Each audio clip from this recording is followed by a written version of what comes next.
Ozwo wekin. Ozwo no menegbe. Wakere. Ozwo wekin. Ozwo no menegbe. Ozwo. Ozwo wekin. Ozwo no menegbe. Ozwo wekio.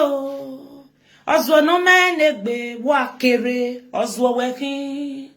Ozwo no menegbe. Ozwo wekin. Ozwo no menegbe. Ozwo wekio. Ozwo no menegbe. Wanakere wo. Ozwo wekin. Ozwo no menegbe. Ozwo wekio. Ozwo no menegbe. Ozwo wekin. Ozwo no menegbe. Waya wala mogun wala gesan me no wi wa ti wa julete ni bokun ezisa. Itura me tuje me. Itweje no gbe bedene na. Ave mo. Emo ni menegbe. Emi biomo. Waga mamo unyime. Waga mamo unyime. Alo zuona me wari e ma gbeko anena. Iya ma jijin ayawe. Iya ma jerin ayawe.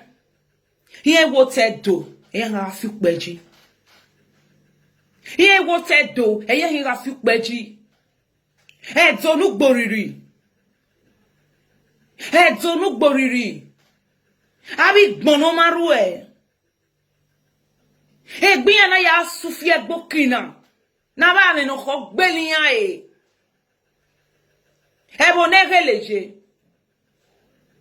E pere mu egwe bu dun egele a. E pere mu egwe bu dun egele. Wo si egbe no je veri ore na. Na gbona zo ligili yi na. Wa gbe ne gbo wa ye gbe. E ro mo vi jomo. Wa mamo nyime. Na vera yari uchi inema no senya e. Awia ni tu ekina. Ekeni ari ori kenyanse. Ekeni ari ori kenyanse. Nza. Iya gugegene. De na wase mi. Iya ka gugegene. Awia ni zuona. Eni ka aju wa polorie. Emi biomo wa gara mamo nyime. Ave ma dan ya fe ni rebo. Okwa eni ka ke ya khan kwa.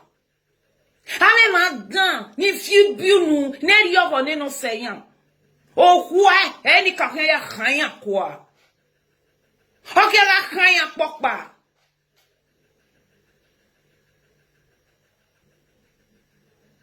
Negele yin no ya mu ya fie gbokina na ba ne ni khore yan e kwa gazie gbe ne ni ka obo hie emi no re na marete ogori o wi ado awe no maka kevebo ha e go bombo toje ene doni kereva no salo boya jabona e doni kereva ni Oma begi ra no ri palile. Oma begi je no ri palile. Nona no dosiezo. Nona Filipiunu. Waru enwe. Waru enwe. Waru enwe. Wa gbohu wa yegbe. Wa ni duekina. Eni ka obohi wugbu wa no pe. Obohi wugbu wa ni. Edonu gboriri. Edona duko na mi no rerejo. Wa iye ma gbeko ane wa gwala mo wa ya fian. Eni ka okiaju wa polori o. Nu ikaju wa polori e. Eken wari ori ko wa se. Osien wa na ru oru nu kuta ozuo e wa kin ozuo. Ematsa.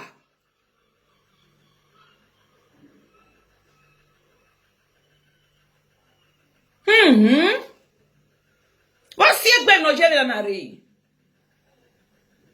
Você é bem no jeve na re. Nene na lawe gbena. Nene ka ona ye go ge meme juwa bo. Eni ka ona ye go ge meme juwa bo. Enu ina ye go ge meme juwa bo. Wa ma begi juwa wa yawe. Wa ma begi ruwa wa yawe. Emena. Eni ka o mudia yone. O mudia yone. Egbiya ke ka wa gige. Egbiya wa gige bi za wa gbona. Eni ka guoria ne. Em no masunu, em no mas na ma miede. Em no masunu wa gbona de. Arun pa, o arun eva. Emi bi omo wa gu emo gwan. Emi bi omo wa abo emo de. Emi bi omo wa abo emo de. Ni ajunu we moto nu ni ye wen.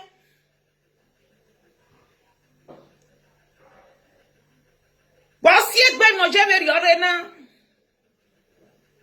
Ezonu gboriri. Eni ka wa re bie o. Eni ka wa re bie. Ebo panye wa re bie. O sanu dazi wa re bie o. Ameno bina no meke na kuan. Ameno bina meke na kuan. Uta. Ni lewo na. Ni ya fiuk pa ye ke no ma ke ni ya fiuk pa ji. Eni ka wa re bie o. Igbe oko wa pagbe, ehenu iwa pagbe, hari gyo heye wa pagbe, awo gyo bosabo wa pagbe.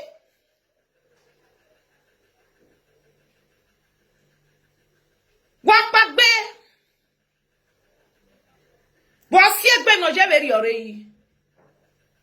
Hari gbono marwe. Hari gbone wo bi. Awo zuo. Who was there? Ik ben op bij mijn wc.